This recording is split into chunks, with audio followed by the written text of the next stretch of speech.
pembelajaran kita pada siang hari ini. Alangkah baiknya kita berdoa terlebih dahulu. Ibu minta kepada ketua kelas agar memimpin doa. Sebelum belajar, ada baiknya kita berdoa. Berdoa dimulai.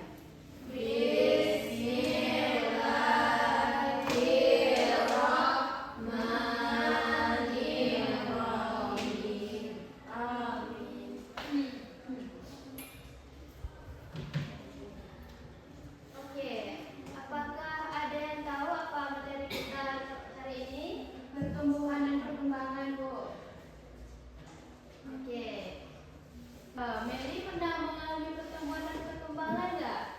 Pernah kayaknya, Bu. Pernah tuh ada perkembangan yang terjadi pada Meli. Saya tambah tinggi, Bu. Oke, baik.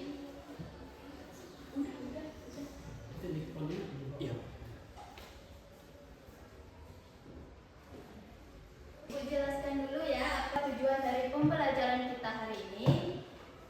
Tujuan dari pembelajaran kita pada hari ini yaitu yang pertama, menjelaskan pengertian pertumbuhan dan perkembangan.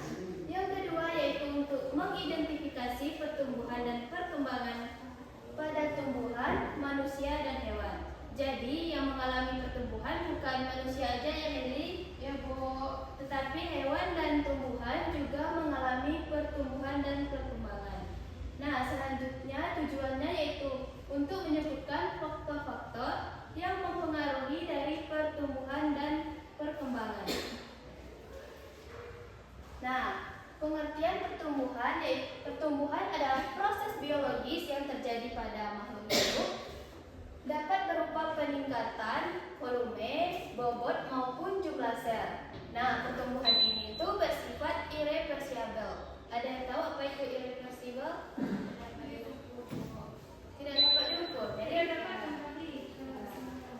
betul ya apa yang dibilang Mercy. Jadi irreversibel adalah tidak dapat kembali ke asalnya.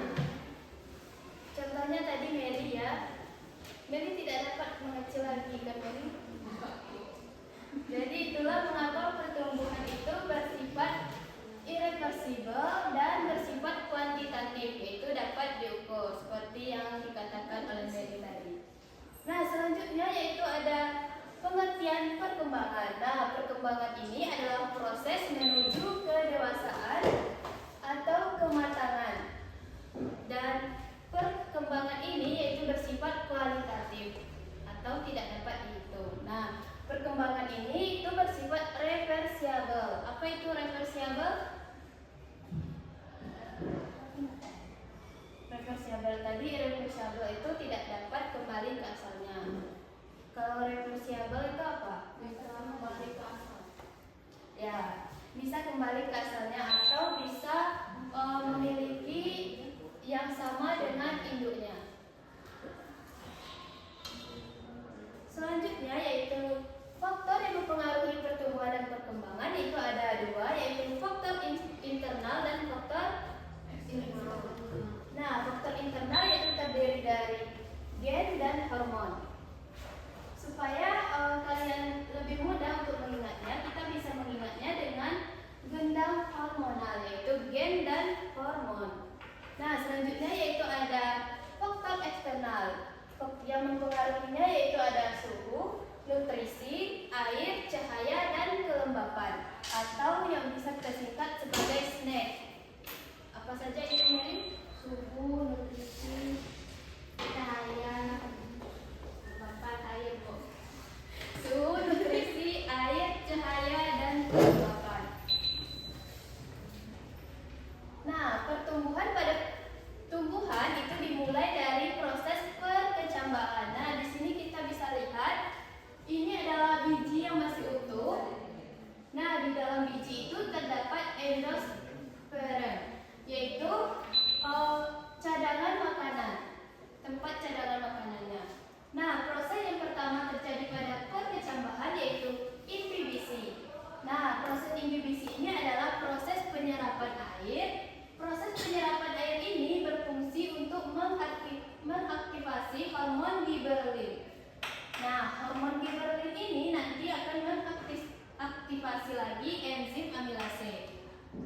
Nah, kemarin kan kita sudah belajar apa itu enzim amilase. Apakah masih ada yang ingat apa itu enzim amilase?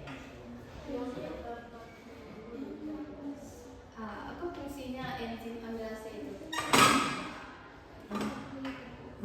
Nah, fungsi dari enzim amilase ini yaitu untuk mengubah amilum menjadi glukosa. Nah, fungsi enzim amilase pada proses perkecambahan yaitu sebagai energi untuk perkecambahan pada biji itu terjadi. Nah, jika tidak ada enzim amilase maka perkecambahan itu akan terhambat. Enzim amilase ini yang akan membantu untuk menumbuhkan plumula. Apa itu plumula, Mary? Mana, Bu? Plumula itu apa? Tidak tahu, Bu. Nah, plumula ini adalah bakal daun. Nah, bakal daun ini yang disebut dengan plumula. Nah, nanti juga ada radikula. Dwi tahu apa itu radikula? Enggak. Jadi radikula adalah bakal akar. Nah, radikula ini adalah bakal akar. Nah, di sini juga ada hipokotil dan epikotil. Apakah ada yang tahu apa itu hipokotil dan epikotil? Nah, epikotil ini kan di atas kan? Nah, epikotil ini adalah bakal batang yang tumbuhnya ke atas. Sedangkan hipokotil adalah yang tumbuhnya ke bawah. Ingat Meli, apa itu tadi epikotil? Yang tumbuh ke bawah, Bu. Salah ya? Ke atas, Bu. Ke atas. Oh, kebalik, Bu. Ke atas maksudnya, Bu. Kalau diperhatikan ya Meli, ya Bu.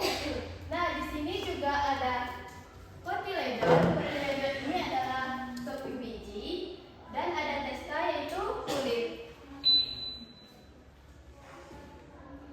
Nah, selanjutnya yaitu faktor yang mempengaruhi perkecambahan yaitu ada air, suhu, enzim, hormon, dan oksigen. Nah, pada faktor perkecambahan yang mempengaruhinya itu ada air. Air ini sebagai untuk metabolismenya. Selanjutnya ada suhu. Nah, suhu pada perkecambahan ini yang diperlukan adalah suhu yang hangat. Tidak boleh terlalu panas dan tidak boleh terlalu dingin. Nah, enzimnya adalah enzim amilase.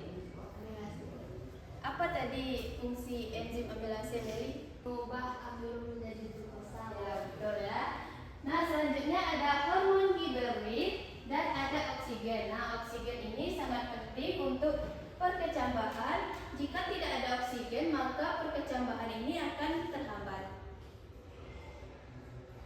Nah, selanjutnya ada tipe perkecambahan. Nah, tadi kita kan sudah bahas tentang pertumbuhan hipokotil dan epikotil. Nah, di sini juga sama yang tadi yaitu cuma bedanya itu namanya yaitu epidial dan hipogeal. Nah, epidial ini adalah pertumbuhan yang arah tumbuhnya itu ke atas. Sedangkan hipogeal itu arah tumbuhnya ke bawah. Nah, bisa kita lihat pada gambar biji yang utuh.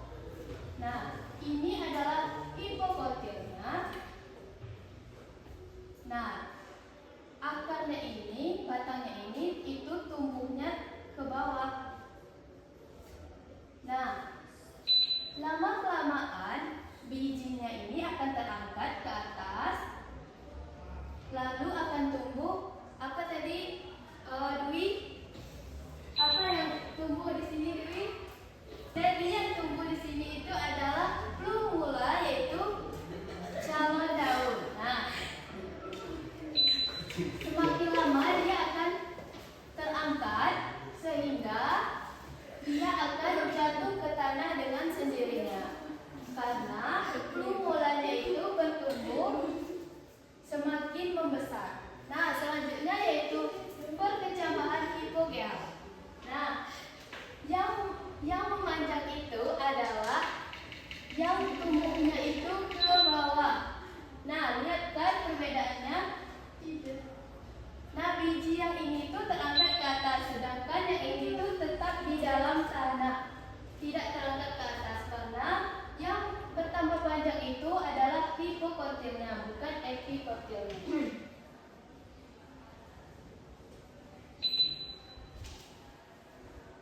Contoh perkecambahan pada epigel yaitu ada kacang hijau, kacang tanah, dan kacang merah. Sedangkan pada hipogel yaitu ada kacang kapri, jagung, kelapa, dan rumput. Nah, ini adalah gambar dari contoh yang tadi. Selanjutnya kita akan membahas pertumbuhan dan perkembangan pada tumbuhan, yaitu ada dua, yaitu secara primer dan secara sekunder. Nah, primer ini terjadi sebagai hasil pembelahan sel pada jaringan meristem, yaitu pertumbuhan panjang atau tinggi. Sedangkan sekunder terjadi sebagai hasil aktivitas jaringan meristem sekunder pada tumbuhan dikotil, yaitu yang bertumbuh itu adalah pelebaran batang atau akar. Nah, pada pertumbuhan sekunder ini itu hanya terjadi pada tumbuhan dikotil, bukan semua tumbuhan. Selanjutnya yaitu letak-letak jaringan meristem. Nah, di sini ada apical meristem, yaitu yang terletak di antara di ujung, dan ada apical meristem yaitu yang terletak di ujung akar, dan ada interkalar meristem yaitu terletak di antara ruas-ruas batang.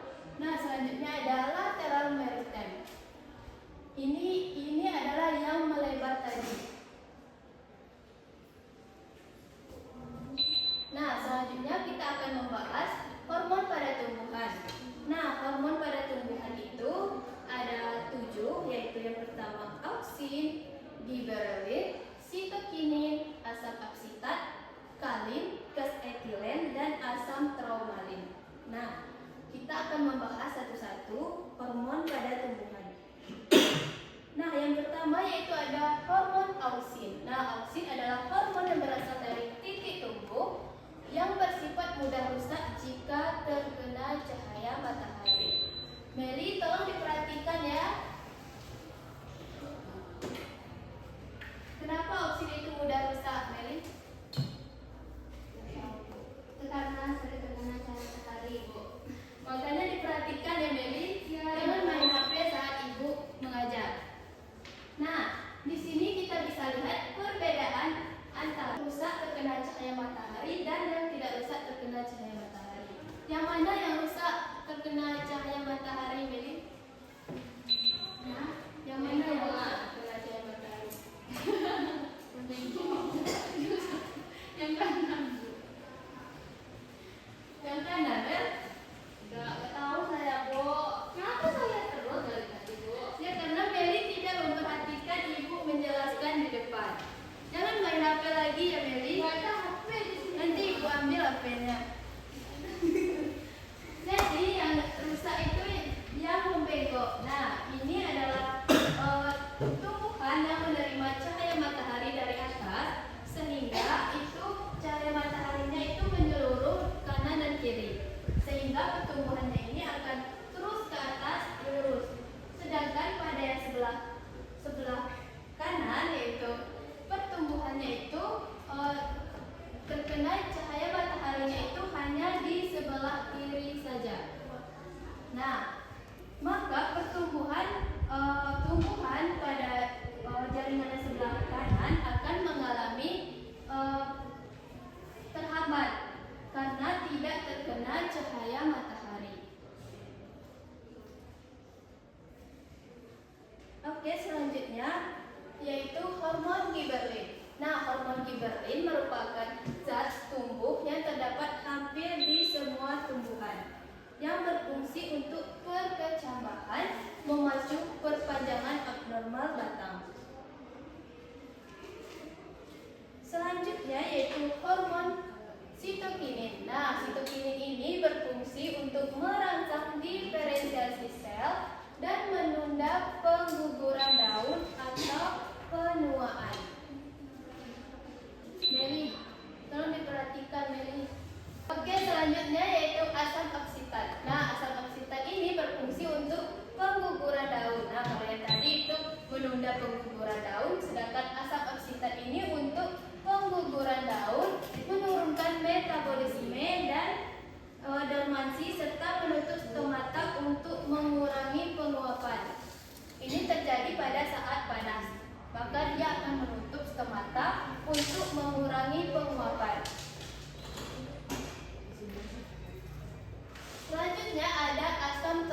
berhubungan dengan luka. Meli, kenapa ketawa Meli? Apa yang lucu? Apa yang lucu? Biar gigi Bu. Sakit gigi ketawa. Kalau saya sakit sama sakit Bu. Biasanya orang kalau sakit gigi diam aja. Tolong diperhatikan ya. Elsa, tolong diperhatikan ke depan ya. Nah, asam traumalin ini berhubungan dengan luka. Nah, asam traumalin berfungsi untuk menutup luka dan memperbaiki jaringan yang rusak. Nah, tumbuhan itu juga bisa mengalami luka seperti dipotong atau dipetik. Nah, selanjutnya yaitu hormon kalin. Kalin berfungsi untuk organogenesis atau pembentukan organ pada tumbuhan. Nah, kalin ini dibagi lagi menjadi pilokalin, paulokalin, atau kalin. Nah, yang terakhir itu ada beta-etilen. Nah, beta-etilen ini berfungsi untuk pemasakan buah atau untuk memicu proses penuaan atau senescence. Nah, kalau yang tadi itu untuk menunda penuaan, sedangkan gas etilen ini yaitu untuk berfungsi untuk pemasakan buah atau memicu proses penuaan.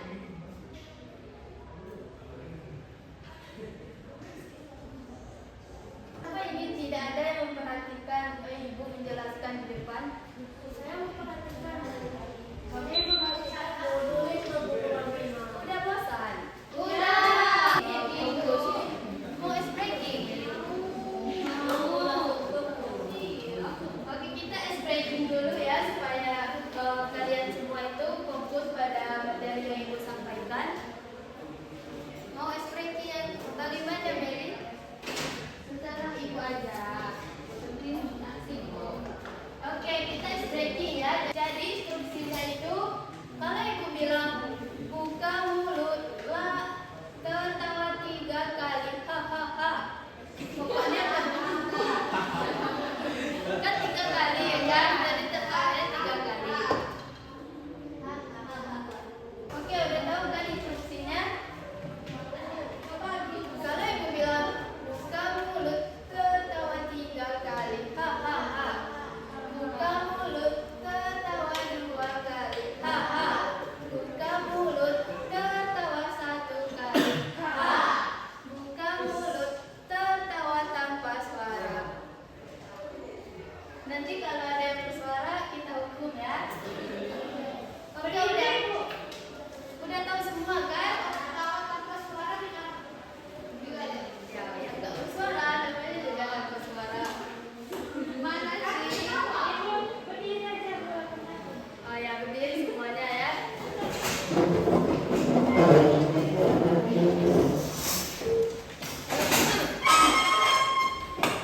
Oke, udah siap?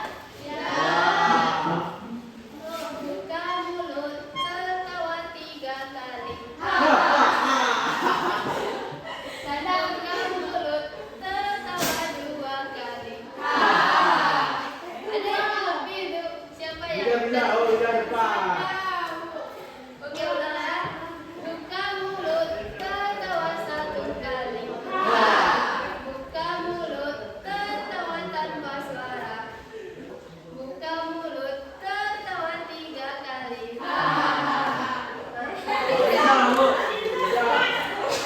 Maju-maju kan? Oke, kita ulang lagi ya. Lebih cepat, biar asik. Lebih cepat. Buka mulut, tertawa 3 kali. Buka mulut, tertawa tanpa suara. Bisa Bu, bisa. Bisa ya? Jadi kita apakan habis dari sini itu? Dia menari. Dia pengen nari. Oh, dia menari dia. Nari dia menari. Oke, bisa tadi Ibu sudah menjelaskan yaitu hormon untuk menunda penuaan itu apa? Itu ada itu pada bahasa skincare ya anti-aging, tapi pada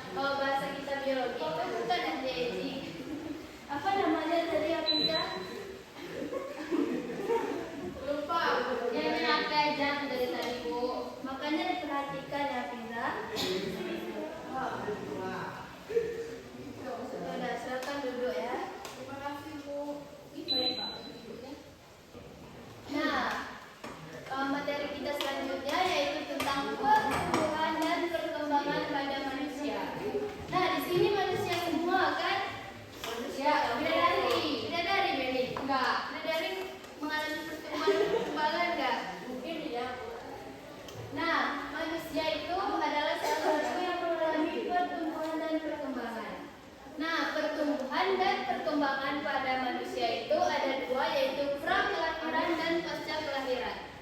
Meli tolong diperhatikan ya. Ya. Nah, pra kelahiran ini adalah sebelum kelahiran atau masih dalam kandungan. Juga sudah mengalami pertumbuhan dan perkembangan. Nah, selanjutnya ada pasca kelahiran, yaitu setelah lahir. Meli setelah lahir mengalami pertumbuhan dan perkembangan enggak? Iya, Bu, makanya saya ada besar sampai sekarang, Bu. Udah besar, Meli? Udah. Oke, kita akan membahas dulu pada masa pra kelahiran, yaitu yang pertama adalah pada proses fertilisasi. Nah, fertilisasi ini adalah pembuahan antar sel telur dan sel sperma yang menghasilkan zigot.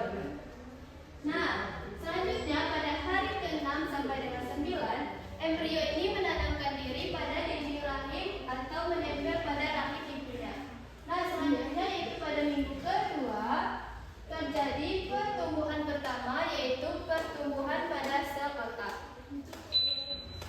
Dwi yang pertama itu apa? Dwi yang mengalami perkembangan? Yang pertama itu yaitu sel otak embrio. Nah, selanjutnya yaitu pada minggu ketiga, yaitu jantung embrio mulai berdenyut. Nah, pada minggu ketiga ini baru jantung embrionya itu sudah berdenyut. Nah, pada minggu keempat yaitu sirkulasi plasenta dimulai. Nah, selanjutnya yaitu minggu kelima. Nah, pada minggu kelima wajahnya itu sudah menyerupai bentuk manusia. Nah, Meli pada minggu kelima itu Meli sudah menyerupai bentuk manusia. Nah, selanjutnya yaitu pada minggu ke-6 sampai dengan 8, yaitu embrio terlihat seperti bayi miniatur. Pada minggu ke-6 sampai dengan 8, embrio terlihat seperti bayi miniatur dan kepala terlihat lebih besar karena pertumbuhan otak cukup cepat. Nah, tadi kan otaknya itu udah berkembang sebelum dia terlihat seperti bayi miniatur, makanya kepalanya itu lebih besar. Nah, minggu ke-10 sampai dengan 13 mulai membuat gerakan menelan dan sumsum tulang belakangnya sudah menghasilkan sel darah putih. Meli, sumsum tulang belakangnya menghasilkan apa, Meli? Sel darah putih, Bu. Betul ya, menghasilkan sel darah putih. Nah, pada minggu ke-14 sampai dengan 16, fetus ini sudah bereaksi pada suara dan sidik jarinya itu sudah ada.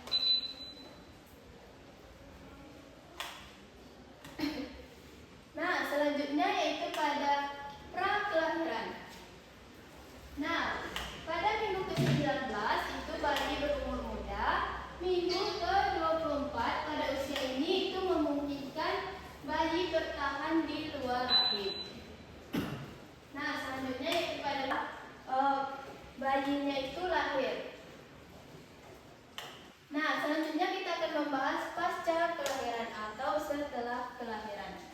Nah, pada pasca kelahiran yaitu ada bayi, anak-anak, remaja, dewasa, dan manula. Manula itu umur berapa, Meli? Umur 60, Bu. 60. Jadi manula itu adalah manusia yang sudah renta. Nah, selanjutnya yaitu faktor yang mempengaruhi pertumbuhan dan perkembangan pada manusia, yaitu yang pertama adalah genetik.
lingkungan ini juga mempengaruhi faktor pertumbuhan dan perkembangan pada manusia karena lingkungan yang sehat mendukung pertumbuhan fisik dan perkembangan mental yang baik. Nah, selanjutnya kita akan membahas pertumbuhan dan perkembangan pada hewan. Nah, yang mengalami pertumbuhan dan perkembangan itu bukan hanya pada manusia dan tumbuhan, tetapi hewan juga mengalami pertumbuhan dan perkembangan. Nah, pertumbuhan dan perkembangan pada hewan itu ada pra-embrionik dan pasca-embrionik. Nah, pada pra-embrionik yaitu ada morula, blastula, gastrula, morfogenesis, diferensiasi dan spesialisasi, dan imbas embrionik. Nah, kalau kita singkat itu bisa MBG. Apa itu MBG, Meli?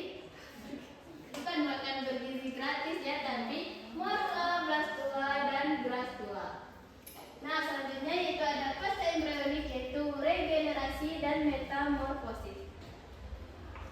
Nah, ini adalah pasca embrionik awal atau MBG, bukan makan bergizi gratis ya, tapi morula, blastula, dan gastrula. Nah, selanjutnya ada fase pasca embrionik, yaitu ada regenerasi. Nah, regenerasi ini adalah kemampuan memperbaiki sel atau jaringan tubuh yang rusak. Contohnya pada planaria. Nah, ini adalah planaria, yaitu dari satu hewan yang utuh. Nah, dia akan membelah menjadi hewan yang baru. Nah, jadi ini adalah hewan yang regenerasinya itu sangat cepat. Dia sangat cepat untuk beregenerasi. Nah, selanjutnya yaitu ada metamorfosis. Nah, metamorfosis ini adalah proses perubahan bentuk secara bertahap. Nah, metamorfosis ini ada dua, yaitu metamorfosis sempurna atau holometabola, dan ada metamorfosis tidak sempurna yaitu hemimetabola.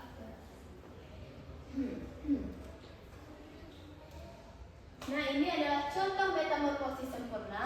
Metamorfosis sempurna adalah proses perubahan bentuk tubuh hewan yang memiliki 4 tahap, yaitu telur, larva, pupa, dan imago atau dewasa. Contohnya pada kupu-kupu dan katak. Nah, kupu-kupu dan katak adalah hewan yang metamorfosisnya itu sempurna. Nah, selanjutnya kita akan membahas metamorfosis tidak sempurna. Ini adalah contoh. Nah, metamorfosis tidak sempurna itu tidak mengalami 4 tahap utama. Nah, dia hanya mengalami tiga tahap, yaitu telur, limfa, dan imago. Dia tidak mengalami proses pupa. Contohnya itu pada capung. Meli tahu capung apa itu, Meli? Seperti apa bentuknya capung? Seperti itu. Seperti yang gambar itu. Oke, kita akan lanjut, yaitu faktor yang mempengaruhi pertumbuhan dan perkembangan pada hewan, yaitu ada hormon, genetik, dan nutrisi, serta lingkungan fisik. Nah, hormon ini berperan dalam proses mengatur pertumbuhan dan perkembangan tubuh hewan. Nah, hormon ini inilah yang akan mengatur pertumbuhan dan perkembangan tubuh hewan. Selanjutnya ada genetik. Nah, genetik ini adalah gen yang diwariskan dari induk yang menentukan potensi pertumbuhan seperti ukuran tubuh dan warna bulu. Selanjutnya ada nutrisi. Nah, nutrisi ini adalah makanan yang bergizi, sangat penting untuk mendukung pertumbuhan jaringan tubuh. Nah, lingkungan fisik juga seperti suhu, cahaya, dan kelembapan berperan penting dalam mendukung pertumbuhan hewan. Nah, Ibu sudah menjelaskan dari tadi kan, Ibu udah capek ngomong. Apakah Meli mendengarkan apa yang Ibu sampaikan dari tadi? Insya Allah ada. Oke, kita tes dulu ya apakah kalian itu memahami atau memperhatikan Ibu berbicara di depan. Oke, kita akan tes dulu ya. Apakah ada yang ibu bicara dari tadi di depan atau tidak? Nah, pertanyaan pertama, pertumbuhan itu bersifat kualitatif, kuantitatif, alami atau spontan? Kuantitatif. Kuantitatif. Siapa yang menjawab kuantitatif? Kuantitatif. Ya. Yang menjawab kuali? Yang menjawab alami? Dan yang menjawab spontan? Nah, kita lihat ya, pertumbuhan itu bersifat kuantitatif. Selanjutnya, tahapan pertumbuhan manusia yang disebut masa remaja adalah usia Oke, kita lihat dulu ya jawabannya apa. Nah, betul ya. Remaja itu 11 sampai 15. Nah, selanjutnya, contoh hewan yang mengalami metamorfosis sempurna adalah kuku. Ada yang jawab selain kuku-kuku?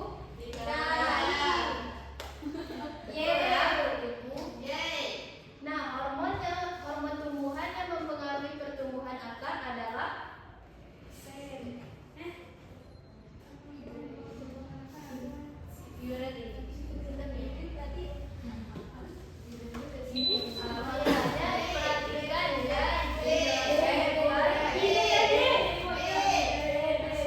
jawabannya B semua.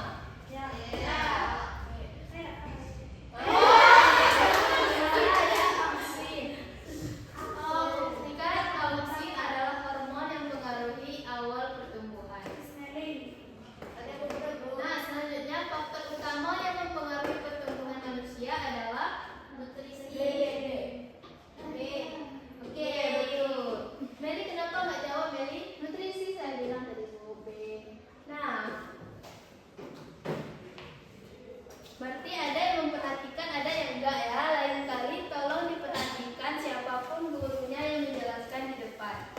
Supaya ketika gurunya bertanya itu kalian tidak bingung. Nah, ada yang mau menyimpulkan materi kita hari ini? Silakan Hafizah, simpulkan pembelajaran kita pada hari ini.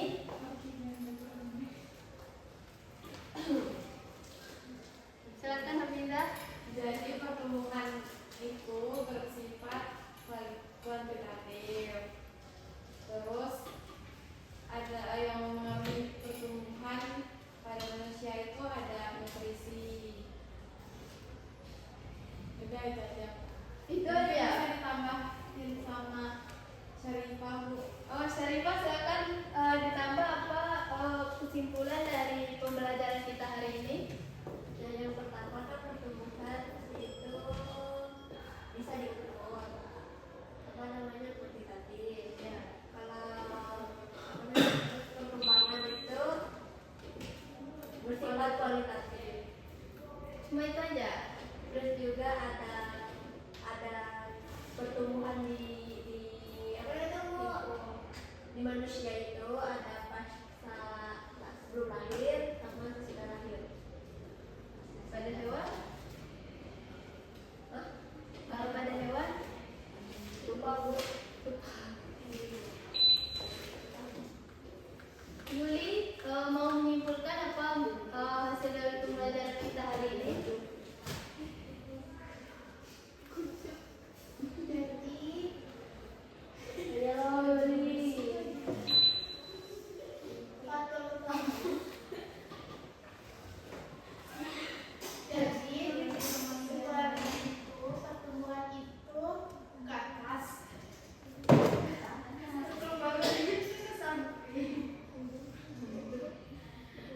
Makanya itu diperhatikan ya ketika gurunya menjelaskan.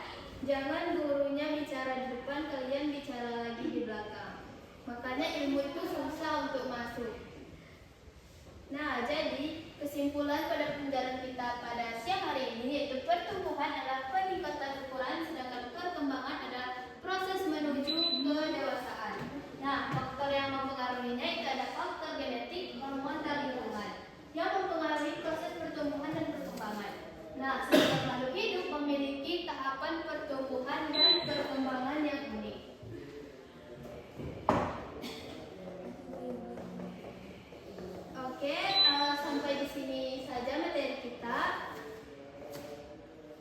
Ibu minta tolong dibikin resumenya ya. Untuk itu dikumpul minggu depan. Baik Bu. Oke, sekian pembelajaran kita pada siang hari ini. Semoga apa yang kita pelajari pada hari ini itu dapat bermanfaat. Ibu tutup dengan wassalamualaikum warahmatullahi wabarakatuh.